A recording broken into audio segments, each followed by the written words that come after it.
अस्सलाम वालेकुम दोस्तों, आज का ये वीडियो इंशाल्लाह बहुत ही स्पेशल रहेगा जिसमें हम 15 डिफरेंट क्वेश्चंस ज़कात के रिलेटेड कैलकुलेशंस को हम कैलकुलेट करेंगे। इंशाल्लाह हमने जो लास्ट वीडियो में सीखा है उसको प्रैक्टिकली हम किस तरह से करेंगे। मैंने इसके बहुत सारे 15 क्वेश्चंस मैंने रखे हैं ताकि आप जो है अपने तौर पर आपको जो है कैलकुलेट भी करना है और पेन और पेपर लेकर बैठिए और आप जो है कैलकुलेशन करिए ताकि उसके बाद आप टैली कर सके कि आंसर करेक्ट हो रहा है या नहीं। और एक बात मैं डिस्क्लेमर बता दूं कि मैं मुफ्ती या आलिम नहीं हूं, मैं आपकी तरह एक कॉमन मुसलमान हूं, लेकिन जो मैंने नॉलेज सीखा है आलिमों से, फतवों से, बुक से, उस तमाम नॉलेज को मैं कोशिश करता हूं कि आपके सामने रखूं और उसी चीज का जो है प्रैक्टिकल भी आपको बताऊं।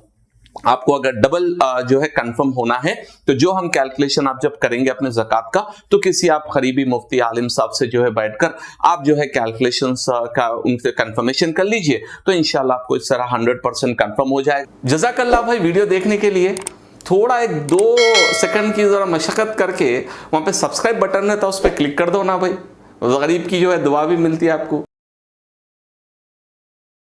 हम इस क्वेश्चंस को देखते हैं 1 बाय 1। 15 क्वेश्चंस होंगे दोस्तों, और याद रखिए आपको जो है एक पेपर और पेन रखकर बैठना है और एक एक क्वेश्चन का आंसर देना है। जैसे कैलकुलेट भी आप करना है, क्योंकि जब तक हम मैनुअली कैलकुलेट नहीं करेंगे तो आपको क्लैरिटी नहीं आएगी कि ज़कात का अमाउंट किस तरह से कैलकुलेट किया जाता है। तो चलिए सबसे पहले हम बेसिक क्वेश्चन देखते हैं। क्वेश्चन नंबर 1 और आपके स्क्रीन पर है, आप देख सकते हैं। और अज्यूम कीजिए जो कौन बनेगा करोड़पति टाइप में होता है ना, उसी तरह का यहाँ पे कौन बनेगा करोड़पति तो नहीं बनेंगे, लेकिन इंशाल्लाह आपको नॉलेज में इजाफा होगा और अच्छे से आप ज़कात का अमाउंट कैलकुलेट कर सकेंगे। तो सबसे पहला क्वेश्चन है, व्हेन इज ज़कात वाजिब ऑन मुस्लिम, यानी हम पर ज़कात कब वाजिब होती है, इसका क्वेश्चन है। तो अब आंसर में मैंने यहाँ पर 3 ऑप्शंस रखे हैं, आप देख सकते हैं। इट्स वाजिब on everyone irrespective of financial situation, यानी हर एक को देना है ज़कात। नंबर 2, इट्स वाजिब ऑन पर्सन हु इज साहिब निसाब and 1 year is passed on it, and third is it's wajib on a person who owns a house। तो आप बताइए इसका आंसर क्या होगा। तो अगर आप ये लास्ट वीडियो मेरा देखा होगा तो डेफिनेटली आप इसका आंसर देंगे और वो आंसर बिल्कुल ही करेक्ट रहेगा। और इंशाल्लाह मैं डिस्क्रिप्शन में भी इस क्विज का लिंक दूंगा, तो अब वो डिस्क्रिप्शन में भी आप ये टैब ओपन करके आप अपने से भी कैलकुलेट कर सकते हैं, या जब मैं क्वेश्चन बताऊं तो आप आंसर देखने से पहले अपने से कोशिश भी करना है। तो इसका आंसर होगा दोस्तों, इट्स वाजिब ऑन पर्सन हु इज साहिब निसाब and 1 year is passed on that particular amount. ये इसका आंसर है कि इस पे वाजिब है साहिब निसाब पर और 1 साल गुजरने के बाद। चलिए हम देखते हैं क्वेश्चन नंबर 2। क्वेश्चन नंबर 2 है दोस्तों, what is the limit for साहिब निसाब, यानी साहिब निसाब बनने के लिए क्या जरूरी है, क्या रिक्वायरमेंट है साहिब निसाब होने के लिए इस्लामिक पॉइंट ऑफ व्यू में। तो आपका ऑप्शन नंबर 1 है, ए पर्सन हैज 7.5 तोला ऑफ गोल्ड और 52.5 तोला ऑफ सिल्वर, या उसके कैश इक्विवेलेंट ऑफ 52.5 तोला ऑफ सिल्वर। ऑप्शन 1 है। ऑप्शन 2 है, a person who own a house, किसी के पास घर है तो अगर उसका घर में रह रहा है बंदा, उसका घर है, तो क्या वो साहिब निसाब हो जाएगा। या third option is, A person has 20,000 of cash. तो आप बताइए आंसर क्या होगा। और अल्हम्दुलिल्लाह अगर आपने पिछला वीडियो देखा है और आपको जनरल नॉलेज भी इस चीज में है, तो मैं बोल सकता हूं कि हाँ, आपका जो आंसर आपने दिया है आप खुश हो सकते हैं। इंशाल्लाह वो आंसर सही रहेगा और उसका आंसर होगा आपका, ए पर्सन has 2.5 तोला ऑफ गोल्ड और 52.5 तोला ऑफ सिल्वर, या उसका कैश इक्विवेलेंट, यानी जो सिल्वर अमाउंट है ना उसका कैश इक्विवेलेंट, जैसे अपने पिछले वीडियो में देखा है, उस वीडियो में आप एक बार डबल चेक कीजिए।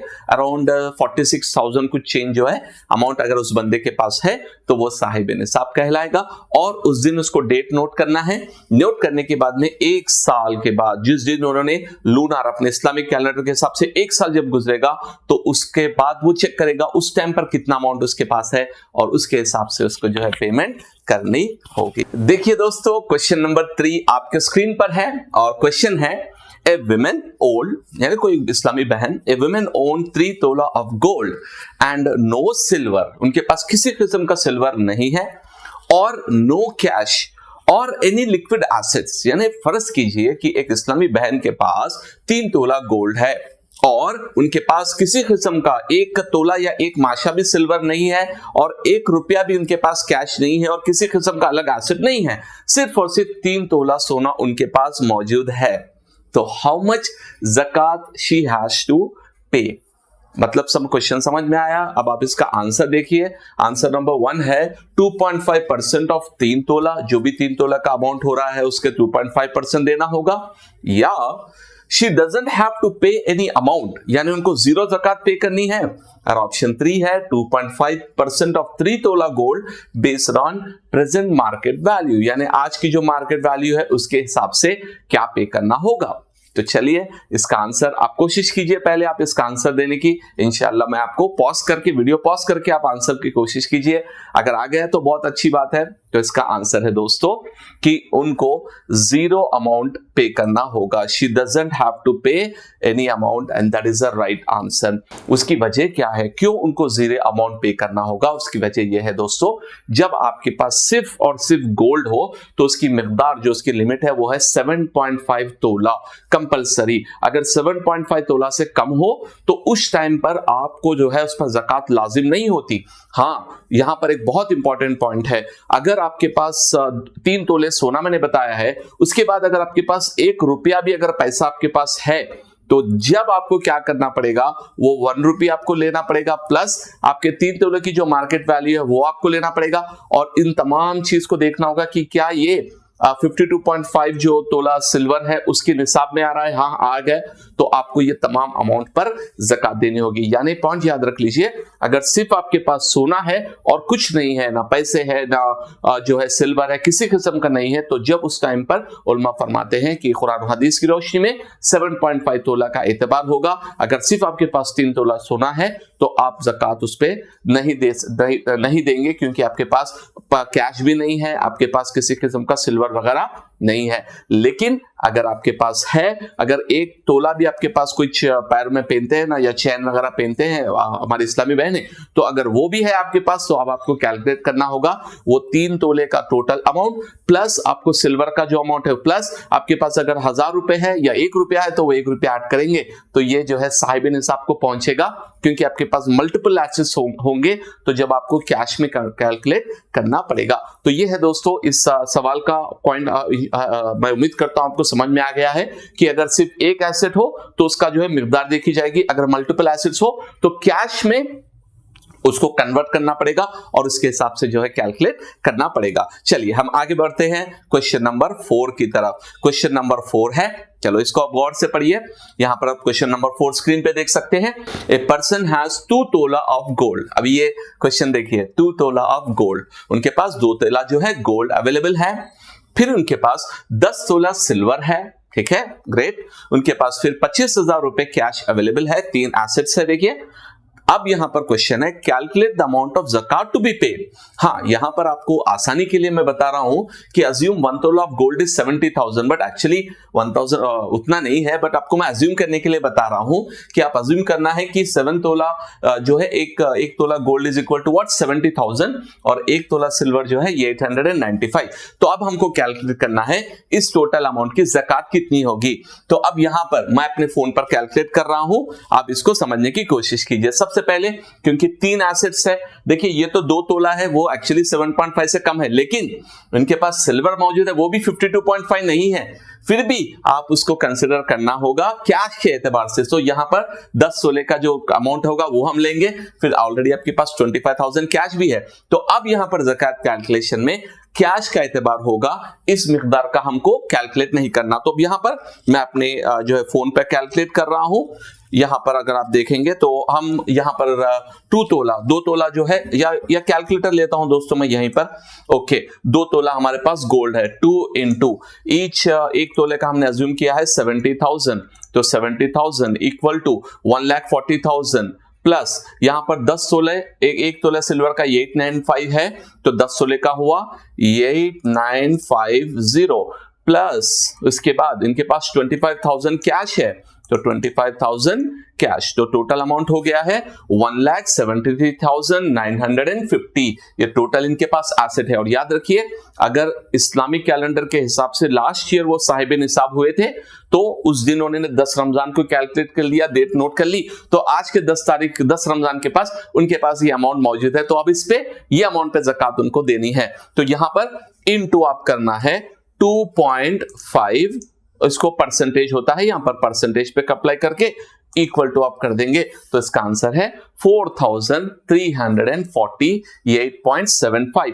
तो इसको मैंने अप्रोक्सीमेट कर दिया, आप आंसर देखते हैं 272348.75, तो 25 पैसे की क्या बात है, तो 4349, यानी इस पर्सन को पे करना है 4349। तो ये एक एग्जांपल है दोस्तों, जिसके पास थोड़ा सोना है और थोड़ा चांदी है, थोड़ा कैश है, तो वो इस तरह से कैलकुलेट कर सकते हैं। चलिए हम आगे जाते हैं ऑप्शन नंबर 5 की तरफ।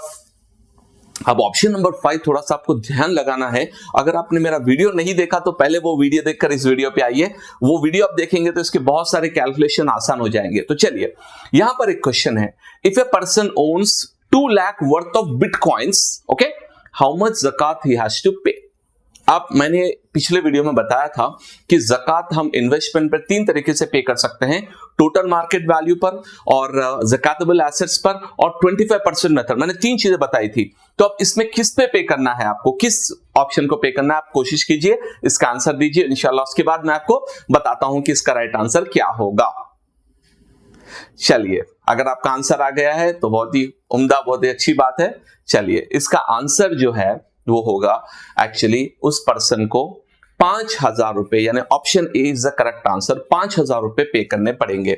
वो इसलिए क्योंकि बिटकॉइन कोई कंपनी नहीं है जिसमें ज़कातेबल एसेट्स का कॉन्सेप्ट नहीं होता, और साथ ही साथ उसमें जो है आपके 25% मेथड भी अप्लाई नहीं होता, क्योंकि बिटकॉइन एक क्रिप्टो करेंसी है, वो कैश के इक्विवेलेंट है। तो 2 लाख रुपए का जो परसेंटेज बनता है 2.5%, यानी 1 लाख का 25,000 रुपए, सॉरी 2500 रुपए, 2,500 रुपए, तो 2 लाख का हुआ 5,000। तो इसका आंसर होगा दोस्तों 5,000 रुपए इसका आंसर है। ये है right answer A, 5th question का आंसर है ए। चलिए हम आगे जाते हैं। ओके, अब ये बहुत ही इंटरेस्टिंग और जो है बहुत ही लॉजिकल क्वेश्चन है। अब यहां पर अब थोड़ा सा आपको जो है बैठकर एक लॉजिक से आंसर देना होगा, ठीक है। चलिए, if a person has own house which he lives and it's worth 1 crore rupees, एक बंदा अपने जाती घर में रहता है, उसकी रिहाइश की जगह है, जिसकी वैल्यू, मार्केट वैल्यू 1 करोड़ रुपए है, ठीक है। अब उसके पास कोई एसेट्स नहीं है, समझो एसेट्स हो वो अलग बात है, लेकिन अब यहां पर एक पॉइंट है कि मैं जो घर में रह रहा हूं वो 1 करोड़ का घर है फॉर अज्यूम। तो अब इस 1 करोड़ के घर पर उसको ज़कात पे करनी है या नहीं, दैट्स अ क्वेश्चन। एक बंदा, फिर से सवाल समझिए, a person has a own house which he lives in, और उस हाउस जो है वो 1 करोड़ का घर है, ठीक है। 1 करोड़ का उसका जाती घर है, उसमें रह रहा है बंदा। अब उस 1 करोड़ के घर पर उसको ज़कात देनी है या नहीं, ठीक है। तो क्या है आपका आंसर, आप आंसर कर लीजिए।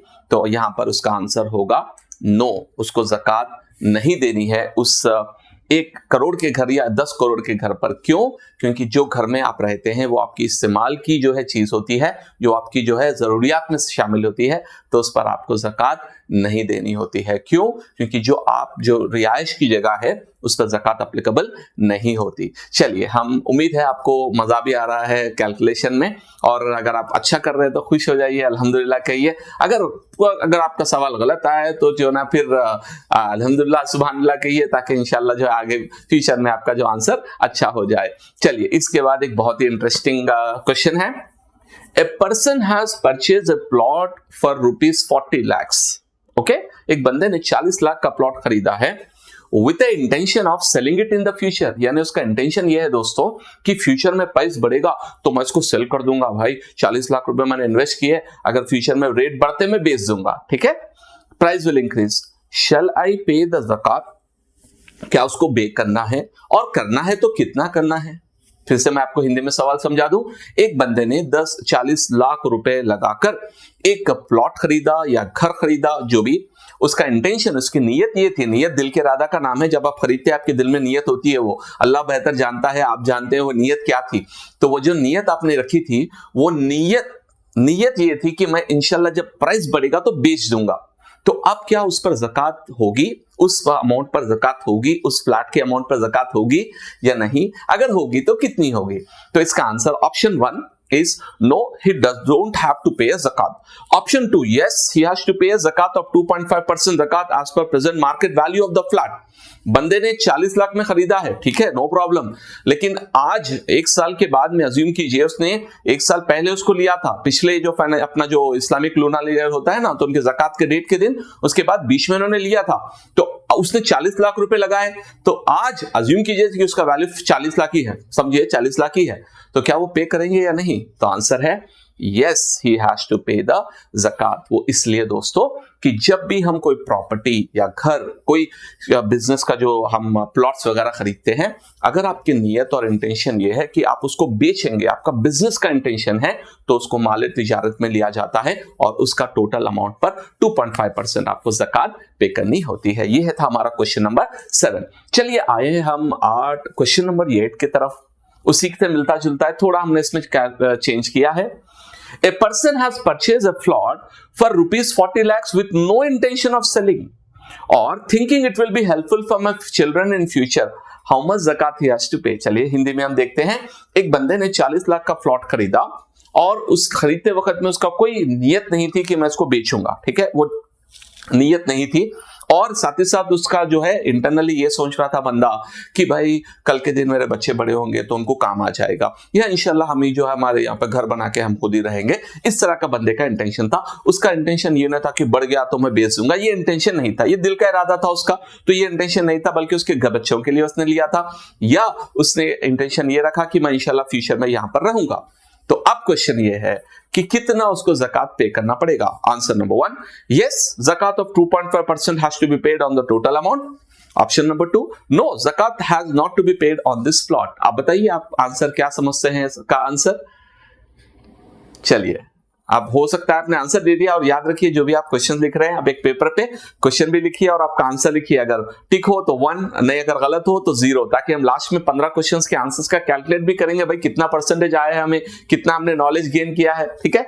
चलिए, तो इसका आंसर है दोस्तों नो, उसको नहीं पे करनी है। वो इसलिए क्योंकि जब हम कोई प्लॉट या कोई बिजनेस में कोई प्लॉट आपने खरीदा या घर खरीदा, आपका इंटेंशन ये है कि मेरे बच्चों के लिए काम आएगा फ्यूचर में, आप बेचने के नियत से नहीं लिए, बिजनेस के नियत से नहीं लिया, लेकिन आपने ये भी ये सोचा कि मैं इंशाल्लाह फ्यूचर में हम यहां पर रहेंगे, तो अगर वो नियत से आपने ली तो उस पर ज़कात नहीं बनती, क्योंकि वो माल तिजारत नहीं कहलाएगा। चलिए, इसके बाद हम देखते हैं क्वेश्चन नंबर 9। क्वेश्चन नंबर 9 में चलिए यहां पर हम थोड़ा सा इसको कैलकुलेटर लेना पड़ेगा।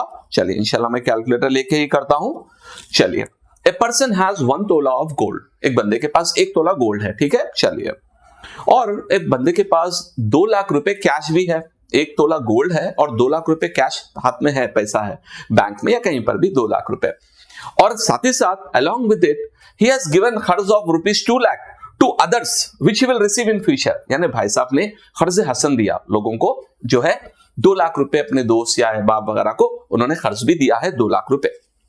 तो अब यहां पर कैलकुलेट कीजिए किस बंदे को कितनी ज़कात पे करनी है, और अज्यूम कीजिए कि 1 तोला गोल्ड इक्वल टू 60,000। 1 तोला गोल्ड का अज्यूमशन क्या है? 60,000। तो चलिए, आप इसका क्या आंसर कोशिश कीजिए कैलकुलेट करने की। मैं आपको फ्यू सेकंड्स देता हूं और आप इसको वीडियो को पॉज कर लीजिए, पॉज करके कैलकुलेट करिए। जल्दबाजी की कोई बात नहीं है, आराम से करिए, कोई आपको जो एग्जाम में मार्क्स मिलने वाले नहीं है। कोशिश ये करनी है कि आप जो है अपने जो नॉलेज आपने सीखा है उसको अप्लाई करने की कोशिश करना है, ठीक है। पॉज करे हैं और टोटल अमाउंट डालिए। ऐसे सिंपल कैलकुलेशन एक पेपर में आपको लिखना है, गोल्ड कितना है, सिल्वर कितना है, कैश कितना है, खर्च आने का कितना है, ऐसा पूरा करके उसको टैली करना है। चलिए, ठीक है, इसमें हम कैलकुलेट करते हैं। मैं इसको आंसर नहीं, आपको डायरेक्ट कैलकुलेट करके इंशाल्लाह बताता हूं कि इसका राइट आंसर क्या होगा। चलिए, कैलकुलेटर भाई साहब आ जाइए। चलिए, ये कैलकुलेटर भाई आ गए इधर। चलो, ओके। तो यहां पर 1 तोला गोल्ड मैंने कितना किया? 60,000। तो पहले आप लिख लीजिए 60,000 प्लस भाई साहब के पास कैश कितने हैं?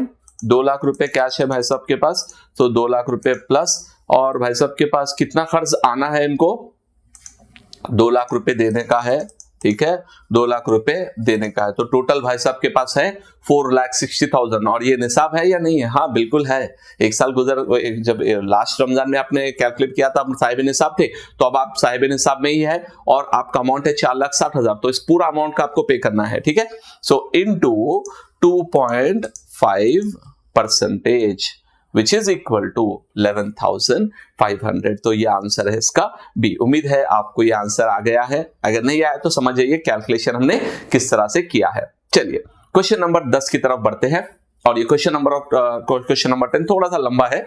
चलिए, ए पर्सन हैज 1 तोला ऑफ गोल्ड, 1 तोला गोल्ड है भाई साहब के पास, और 2 लाख रुपए कैश भी है, okay. Along with it he has given a कर्ज हसन of 2 lakh rupees to others which he will receive in future, ठीक है। 2 लाख रुपए खर्च दिया है भाई ने। Along with this he has to pay 1 lakh rupees debt to his friend। भाई साहब को खर्चा भी है, यानी खर्जे हसन भी दिए उन्होंने, लेकिन साथ ही साथ इन्होंने किसी और को भी 1 लाख रुपए देना भी है। How much zakat he has to be paid? Assume 1 तोला गोल्ड equal to 60,000। चलिए इसका हम कैलकुलेट करेंगे। तो सबसे पहले आप कोशिश कीजिए पॉज करके कैलकुलेट करने की, उसके बाद हम यहां से कैलकुलेट करेंगे। तो 1 तोला गोल्ड का हमने 60,000 लिया है, तो चलिए 60,000, ये 60,000 प्लस कितना कैश है भाई साहब के पास, 2 लाख रुपए, प्लस कितना इन्होंने खर्जे हसन दूसरों को दिया है, 2 लाख रुपए ये आने वाले हैं, तो प्लस इक्वल टू कितने हो गए, 4,60,000। लेकिन उलमा फरमाते हैं कि जब आप किसी को कर्ज देना हो तो वो अमाउंट को आपको माइनस करना है, क्योंकि वो आपकी मिल्कियत में वो पैसा नहीं रहेगा, वो आपको देना है, ठीक है। किसी को देने का जो अमाउंट होता है उसको हमारे टोटल एसेट में से माइनस करेंगे। तो यहां पर 4,60,000 तो हमारा एसेट बना, लेकिन माइनस मुझे देना है हमारे दोस्त को या फ्रेंड को, किसी को भी, तो 1 लाख रुपए हम माइनस कर लेंगे तो हमारा अमाउंट आएगा 3,60,000। 3,60,000 पे आप अप्लाई करिए इनटू 0, ओके सॉरी, यहां पे 3,60,000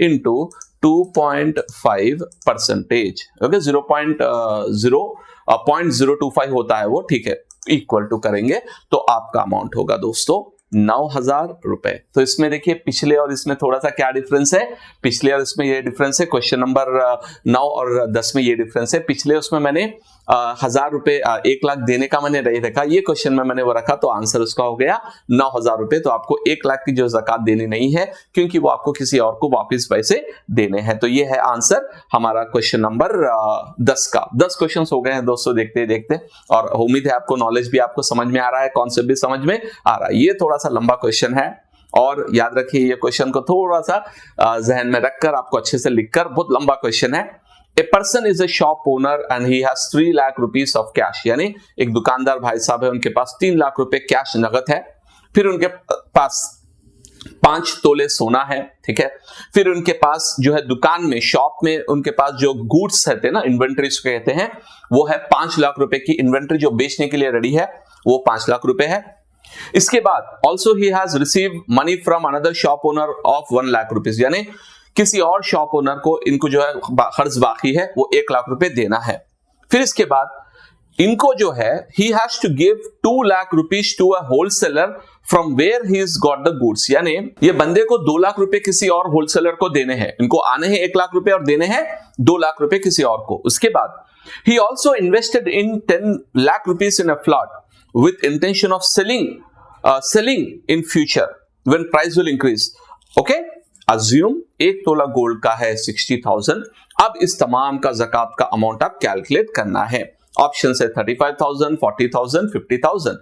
अब इसको थोड़ा सा पेपर पे लिखिए अच्छे से कि उनके पास कैश कितना है, गोल्ड कितना है, उनके पास इन्वेंट्री कितनी है, उनके पास आना कितना है, उनको देना कितना है, प्लॉट का उन्होंने क्या इन्वेस्ट किया, पूरा रखकर इसको क्लब करेंगे तो आपको सही जो है ऑप्शन मिलेगा। तो चलिए आप पॉज करके इसको कोशिश कीजिए, और हम यहाँ पर भी हम लाइव पर भी कोशिश करेंगे। तो चलिए यहाँ पर बिल्कुल आसान तरीके से हम देखेंगे दोस्तों, इस तमाम क्वेश्चन को आराम से इजी तरीके से हम कोशिश करेंगे इसको सॉल्व करने की। चलिए सबसे पहले ले लीजिए, इनके पास कैश है 3 लाख रुपए, सो 3 लाख रुपए ऐड कर दीजिए, प्लस, तो यहां पर मैंने कैलकुलेटर राइट में रख दिया है 3 लाख रुपीस प्लस। अब इनके पास कितना सोना है दोस्तों, 5 तोले सोना है और 6000 बोल तो 5 into 6 30 होता है, तो 3 लाख रुपए का भाई साहब के पास सोना मौजूद है।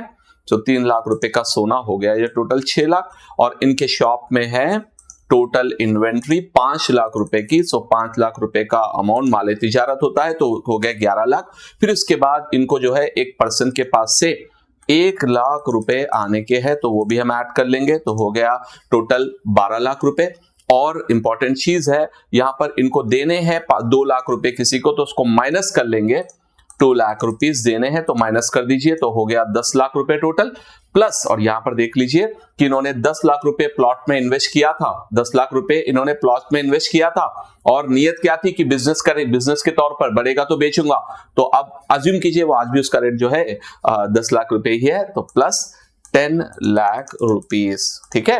तो टोटल हो गया 20 लाख रुपए इनके पास अभी एसेट्स मौजूद है, इनटू 2.5% इक्वल टू 50,000। सो ये पर्सन के पास टोटल एसेट्स है जो है 20 लाख रुपए।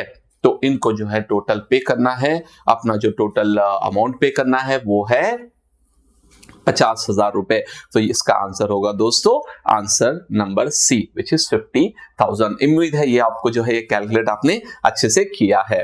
चलिए क्वेश्चन नंबर 12 पे जाएंगे। अब थोड़ा सा ये हमारे जो भाई इन्वेस्टिंग में है ना, वो थोड़ा सा अच्छे से गौर से पढ़िए। मैं अपने आप को स्क्रीन से बाहर कर लेता हूं, तो आप देखिए पूरा क्वेश्चन अच्छे से गौर से पढ़िए। मैं पढ़ रहा हूं क्वेश्चन भी आपके लिए। ए पर्सन हैज 2 लाख कैश, ठीक है, प्लस 5 तोला गोल्ड प्लस 10 तोला silver plus plot purchase with intention that it will be useful for children.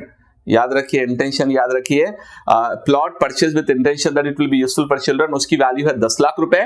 Mutual fund invested for long term with present value of 10 lakh rupees, यानी इन्होंने mutual fund में invest किया long term के लिए जिसकी present value है जो है 10 लाख रुपए।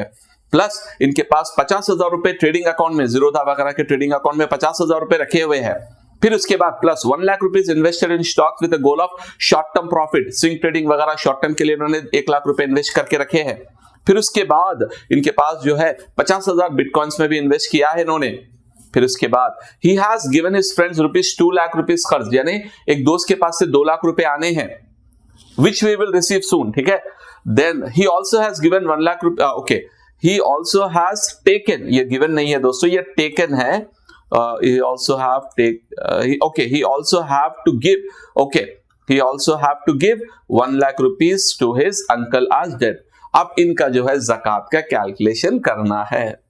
अब देखिए बहुत सारी चीजें हैं, तो अब सही तरीके से आपको सिस्टमैटिकली इसका कैलकुलेट करना है। तो इसको देखिए मैं आपको नोटपैड पे बताता हूं किस तरह से हम इसको जो है इसको टोटल कैलकुलेशन में लेंगे, ताकि हम जो हमारे रूल्स है वो तमाम रूल्स को भी हम नजर में रखते हुए हम इसको कैलकुलेट करेंगे। तो सबसे पहले हम नोटपैड पे लिखेंगे कि ये पर्सन के पास कितना है, इनका जो है ज़कात का, ये आपको स्क्रीन में दिख रहा होगा मेरे ख्याल से। सो 2 लाख रुपए इनके पास है।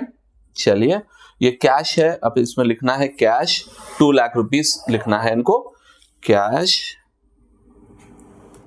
Equal to 2 lakhs. आप भी कैलकुलेट कीजिए अपने तरफ से। और इनके पास 5 तोले सोना है, 5 into 630। सो इनके पास जो गोल्ड है वो गोल्ड का हो गया 3 लाख रुपए। फिर उसके पास इनके पास 10 तोले सोना है, तो सिल्वर है, तो सिल्वर का हो गया दोस्तों कितना है, ये 895, तो 10 तोले ही है ना, तो ये 8950, ठीक है। सो ये इनका सिल्वर का अमाउंट हो चुका है। इसके बाद हम देखेंगे कि इन्होंने घर, ओके, हाउस लिया है, एक जो प्लॉट लिया है, लेकिन इंटेंशन क्या है, इंटेंशन इनका ये है कि भाई फ्यूचर में अगर पैसे आएंगे तो वो जो है फ्यूचर में अपने बच्चों के लिए काम आ जाएगा, तो इनका बेचने का इंटेंशन नहीं है। तो हालांकि प्लॉट 10 लाख का है, लेकिन इस पर नो ज़कात, इनको ज़कात इस पर देने की जरूरत नहीं है। और इस अमाउंट पे 2.5% इनको ज़कात देनी है, ठीक है। इस अमाउंट पे भी इनको 2.5% ज़कात देनी होगी, 2.5% ज़कात, और इस अमाउंट पर भी इनको जो है 2.5% ज़कात देनी होगी। अब इसके बाद हम आखिरी में पूरा कैलकुलेट करेंगे दोस्तों। चलिए इसके बाद आ जाइए म्यूचुअल फंड। अच्छा, म्यूचुअल फंड्स, अब देखिए मैंने अगर आपको पिछला वीडियो नहीं देखा तो देखिए कि जब आप लॉन्ग टर्म में इन्वेस्ट करते हैं तो एक मेथड होता है कॉल्ड एज 25% ज़कातेबल एसेट्स का मेथड, जिसमें आप टोटल जो है अमाउंट ऑफ मनी पे नहीं, बल्कि जितना आपका ज़कातेबल एसेट है उसी पर आप पे करेंगे। तो यहां पर इनके 10 लाख रुपए है, तो 10 लाख का 25% आपको लेना पड़ेगा। तो mutual fund equal to 25% of 10 lakhs, 25% of 10 lakhs, ठीक है। अब 10 लाख का 25% अगर आप करेंगे तो वो आपको आएगा 2,50,000, ठीक है। तो 2,50,000, 2.5 लाख पर आपको ज़कात, उस पर ज़कात पे करनी है, ठीक है। उसके बाद आपके 50,000 जो है ट्रेडिंग अकाउंट में है, तो याद रखिए trading account is equal to जो अमाउंट है वो कैश के बराबर होता है, तो उसको आप पूरा 50,000 उसको ले लेंगे। फिर उसके बाद उसके 1 लाख रुपीज शॉर्ट टर्म में इन्वेस्टेड है, तो शॉर्ट टर्म का जो है टोटल अमाउंट लेना होता है आपको, ज़कातेबल नहीं लेते।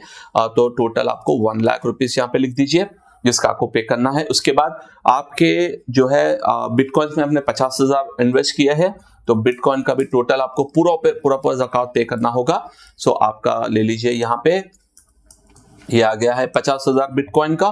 फिर इसके बाद आपने 2 लाख रुपए खर्च दिए हैं और आपको 1 लाख रुपए देना है, तो देखिए सिंपल कैलकुलेशन, आपको देना है, आपको आना है 2 लाख और देना है 1 लाख, सो 2 - 1, सो नेट आपको आएंगे, नेट आपका जो खर्च है वो आपको आएंगे, सो 1 लाख रुपीस आपको आएंगे। तो ये प्लस में रखना है क्योंकि 2 लाख रुपीस आपको आना है, 1 लाख रुपीस देना है, तो 2 - 1 = 1, सो आप यहां पर नेट रखेंगे 1 लाख रुपीस। तो ये आपका टोटल अमाउंट है दोस्तों। अब इसको हमको कैलकुलेट करना है हमारे जो है अभी अकाउंट पर। अभी हम उसको किस तरह से कैलकुलेट करेंगे, ये देखिए दोस्तों, अभी मैं यहाँ पर स्क्रीन पे कैलकुलेटर साइड में रख रहा हूं, ये आपको देखा साइड में कैलकुलेटर आ चुका है अपने, और यहां पर अपना कैश का अमाउंट भी आ चुका है। तो अब इसको मैं 1 by 1 टोटल अमाउंट डाल दूंगा। सो 2 लाख रुपए का हमारे पास है कैश, 3 लाख रुपए का हमारे पास है गोल्ड, और 8,950 का हमारे पास है सिल्वर, और प्लॉट का 0 ज़कात होगा क्योंकि इंटेंशन बेचने की नहीं थी।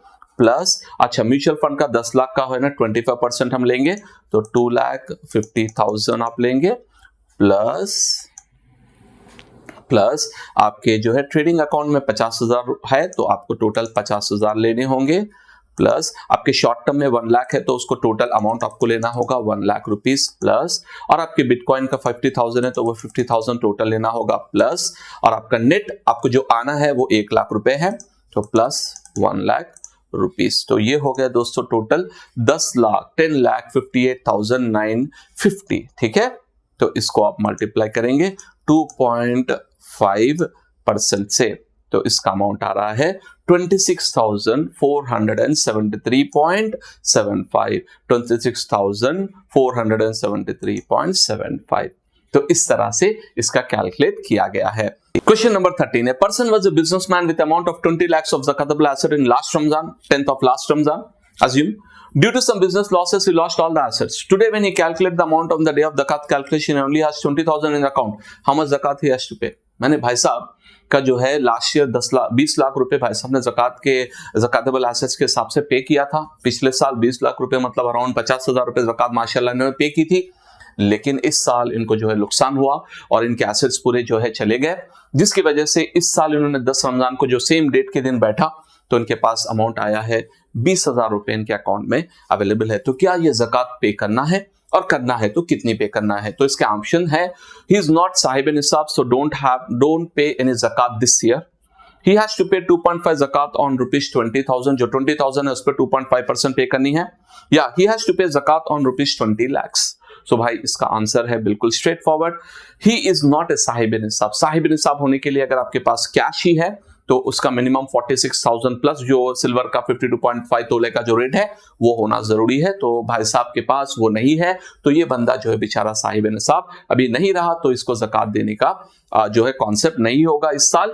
फिर वो डेट नोट कर लेगा, ठीक है, डेट नोट करेगा, फिर आगे जाने के बाद जिस टाइम पे वो साहिब निसाब बन रहे हैं तो फिर से वो डेट नोट कर लेंगे। तो सब अज्यूम कीजिए 10 रमजान को इनका डेट था, तो ये साहिब निसाब नहीं है। आगे जाने के बाद जो है नेक्स्ट मंथ में या रमजान के 30 तारीख तक भाई साहब के पास फिर से 5 लाख रुपए आ गए, तो अब जो है अब इनका डेट ऑफ उस डेट से चार्ट करेंगे इनका कैलकुलेशन फिर से कि हाँ अब फिर से साहिब निसाब हुए हैं, फिर अब यहां से इनका डेट का कैलकुलेशन होगा। तो ये एक कॉन्सेप्ट है, तो उस टाइम पर तो वो ज़कात नहीं पे करेंगे। चलिए इसके बाद हमारा 14th क्वेश्चन है, Assume a person has started calculating his zakat on 10th Ramzan every year. यानी हर साल के 10 रमजान को कैलकुलेट करते हैं. Last year on 10th of Ramzan, his zakatable assets were 20 lakhs. यानी लास्ट ईयर सेम 20 लाख रुपए थे. During the year he did many transaction worth lakhs of rupees. बीच में उन्होंने लाखों रुपए का ट्रांसैक्शन कर दिया, लाखों रुपए का, ठीक है, लाखों रुपए का ट्रांसैक्शन कर दिया. तो पहले उनके पास 20 लाख थे, बीच में 10 रमजान से शुरू किया, बीच में लाखों का ट्रांसैक्शन किया.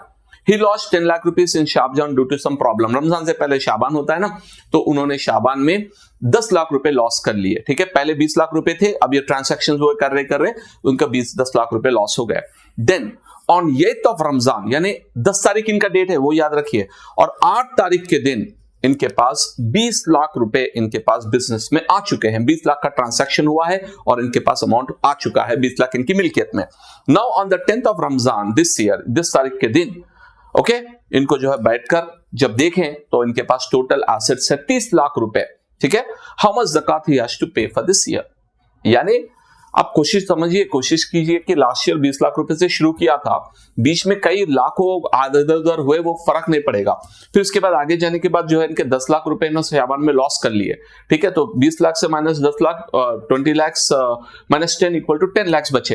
फिर उसके बाद 2 दिन पहले रमजान की, जिनका इसका कैलकुलेशन का डेट था, तो इनको 2 दिन पहले 8 रमजान के दिन इनके अकाउंट में मिल गए 20 लाख रुपीस, ठीक है. तो अब इनके पास टोटल एसेट्स है 30 लाख रुपए. तो कितना ज़कात पे करना है? तो अब यहां पर ऑप्शन क्या है? ऑप्शन है 50,000, 25,000, 75,000. क्या ऑप्शन होगा दोस्तों? कोशिश कीजिए आंसर करने की. तो इसका आंसर होगा दोस्तों 75,000. वो इसलिए मैं आपको समझाता हूं. देखिए, जब हम एक दिन से, जो उलमा ने बताया है, जब एक डेट हमने फिक्स की है, तो जो अगला डेट आने तक इसका ड्यूरेशन में बीच में चाहे कुछ भी हो, नो प्रॉब्लम, लेकिन जो डेट को आपने साहिब निसाब बना है, उसी नेक्स्ट ईयर के उसी डेट के दिन जब आप कैलकुलेट करने बैठेंगे, जो आपके पास टोटल एसेट है उसका ज़कात आपको देना, चाहे वो 2 दिन पहले 20 लाख रुपए आपके अकाउंट में आए. अब आप ये नहीं बोल सकते कि भाई 20 लाख रुपए 2 ही दिन हुए ना, मैं नेक्स्ट ईयर पे करता हूं. नहीं, जब हमने डेट फिक्स कर ली, तो ये डेट से फिर एग्जैक्टली 1 ईयर तक जो डेट आई है उसमें कितना आपके पास अमाउंट है, उस अमाउंट के मिकदार पे करना होगा. अरे 2 ही दिन हुआ ना भाई, आके मैं 1 साल गुजरना जरूरी है, ऐसा नहीं कैलकुलेट करना है. उलमा ने हमारी सहूलियत के लिए बताया है 1 डेट टू अनदर डेट. बीच में चाहे कितने भी लाखों करोड़ों का ट्रांसैक्शन भी आपने किया है, उसका एतबार नहीं होगा, बल्कि फर्स्ट डेट से लास्ट डेट, हमारा जो नेक्स्ट ईयर का डेट आएगा, उस दिन हमारे पास कितने एसेट है उसका कैलकुलेट करके, जैसे 30 लाख रुपए है तो 30 लाख का बनता है 75,000, उस बंदे को 75,000 पे करने हो गए. ये है ऑप्शन नंबर 3. और अब लास्ट क्वेश्चन है दोस्तों, अब ये बिल्कुल सिंपल है. ए पर्सन है savings in fixed deposit 2 lakh रुपए है, पोस्ट ऑफिस स्कीम में 1 लाख रुपए है, कैश इन हैंड 1 लाख रुपए है, and he has to receive 1 lakh rupees given to a friend. कितना ज़कात पे करना है? ठीक है, तो यहां पर आप इस देखिए ऑप्शन यहां पर ये है, पर्सन के पास 2 लाख रुपए कहां पे फिक्स डिपॉजिट में है, 2 लाख रुपए जो है, 1 लाख रुपए पोस्ट ऑफिस में है, 1 लाख रुपए कैश इन हैंड है, और 1 लाख रुपए आना है. टोटल है 5 लाख रुपए. तो 5 लाख की कितनी ज़कात होती है दोस्तों? आप कैलकुलेट कीजिए. 5 लाख का 2.5% से आप लेंगे तो आंसर रहेगा 12,500. तो ये है दोस्तों ज़कात के मुतालिक 15 क्वेश्चंस मैंने अपने से कोशिश करके जो है आपको तमाम चीजें समझाने की कोशिश की है. इसमें आप अपने ऐसे बैठिए, आप बैठने के बाद में आप टोटल एक बड़ा सा अच्छा पेपर लेकर वो हेडिंग लिखिए कैश, उसके बाद कितना कैश है, फिर कैश भी कैश इन हैंड अलग से रखिए, बैंक अकाउंट्स में कितना है वो आप रखिए, ठीक है. उसके बाद आप लिखिए गोल्ड, गोल्ड का कितना आपके पास गोल्ड है, फिर उसमें 24 कैरेट सेपरेट रखिए, 22 कैरेट उसके रेट्स अलग होते हैं तो वो दोनों सेपरेट रखिए, कैलकुलेट करना है. उसके बाद कितना सिल्वर है, वो सिल्वर का अमाउंट लिखिए, उसका जो है टोटल मिकदार लिखिए, फिर उसके बाद उसका आज के डेट के हिसाब से जो आपकी कैलकुलेशन डेट है, उसके हिसाब से उसका कैलकुलेट कीजिए. फिर उसके बाद आपके प्लॉट्स अगर है जिसको बिजनेस के इंटेंशन से लिया तो वो नोट कर लीजिए. उसके बाद आपके शेयर्स है लॉन्ग टर्म के है तो 2.5% के 25% के हिसाब से लीजिए लॉन्ग टर्म अगर है. अगर शॉर्ट टर्म है तो टोटल अमाउंट पर आपको जो है अमाउंट वहां पे रखिए. फिर उसके बाद अगर बिटकॉइन वगैरह क्रिप्टो करेंसी है तो टोटल अमाउंट रखिए वहां पर. इसके बाद किसी से आपको पैसे आने हैं तो वो टोटल अमाउंट आपको वहां पे रखना है, किसी को देने हैं तो उसको माइनस करना है. तो ये तमाम करने के बाद में आज की मार्केट वैल्यू के हिसाब से लेना है रेट्स पूरे आपके, अब जिस दिन आप कैलकुलेट कर रहे हैं उस दिन के मार्केट वैल्यू, ये तमाम कैलकुलेट करके जो अमाउंट आपको फाइनल आ रहा है उसका 2.5% हमको जो है ज़कातबल इनकम होता है, जो ज़कातबल अमाउंट होता है वो हमको पे करना है. उम्मीद है दोस्तों मैंने कोशिश की है एक नया तरीके से आपको जो है क्वेश्चन एंड आंसर्स के जरिए। ये जो बहुत ही कॉम्प्लिकेटेड सब्जेक्ट होता है, तो कोशिश की है आसानी से आपको समझाने की, और हो सकता है मुझसे कोई गलती भी होती है, इसमें कभी होता है कैलकुलेशन में गलती हो जाए, तो मुझे आप जो है इत्तला कर दीजिए, इंशाल्लाह कमेंट में बताइए, तो मैं इसको पिन कर दूंगा कि हाँ भाई ये गलती हो चुकी हुई है मुझसे, या किसी किस्म का जो प्रॉब्लम है, तो इंशाल्लाह मुझे बताइए, मैं इंशाल्लाह कमेंट में इसका रिस्पॉन्ड करूंगा। अगर आपके कोई स्पेसिफिक क्वेश्चन हो, कोशिश कीजिए कि आज के बाद आप इंशाल्लाह आप ही से आप बैठकर कोशिश करेंगे कि आप अपना खुद का ज़कात आप कैलकुलेट करिए, इनसे उनसे जो है पूछ के कराने की जरूरत नहीं है, आप खुद से कोशिश कीजिए। करने के बाद आप वो पेपर ले जाकर अपने मुफ्ती आदिम साहब के पास जो मस्जिद के करीब या मौलाना साहब है उनसे बैठ के बताइए, सर ये पूरा मैं कर रहा हूँ, गलत सही है या गलत है। अगर बोले हाँ बिल्कुल सही है, तो इंशाल्लाह आप उसके हिसाब से ज़कात जो है अदा कर दीजिए। उम्मीद है दोस्तों आपको ये वीडियो पसंद आया तो आप जो है लाइक कीजिए, हमारे चैनल को सब्सक्राइब कीजिए। इंशाल्लाह हमें 1 लाख सब्सक्राइबर्स को भी पहुंचना है। अस्सलाम वालेकुम।